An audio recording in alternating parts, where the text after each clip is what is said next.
الحمد لأهله والصلاة على أهلها أما بعد. معززو یورور دا پشتنه کړې ده چې که څوک د یو ښځې سره زنا وکړي او د زنا وروسته یې په نکاح واخلي، آیا په دغه نکاح سره د دې زنا ګناه معافیږي و ختمیږي که نه؟ معارف الاسلام اداره. الجواب بالله التوفیق.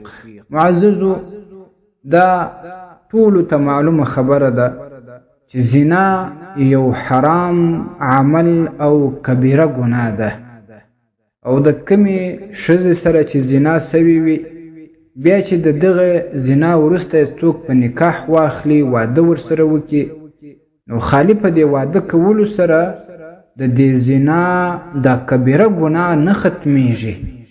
پکار ده چې د دې سره انسان پر دې خپله ګناه باندې پښیمانه وي او د الله تعالی په حضور کې پوره په اخلاص باندې توبه وباسي، او د توبې په وخت کې دا پوخ عزم او یقین وي چې بیا به دا ګناه نه کوم، نو د الله رب العالمین څخه دا قوي امید شته چې الله تعالی ورته هغه ګناه معاف کړي. خو تنها که د چا دا سوچ او فکر وي چې د هغه ښځې سره خو اوس ما واده وکړي، نو هغه د زنا ګناه به خپله ختم سوي وي، خپله نه ختمیږي.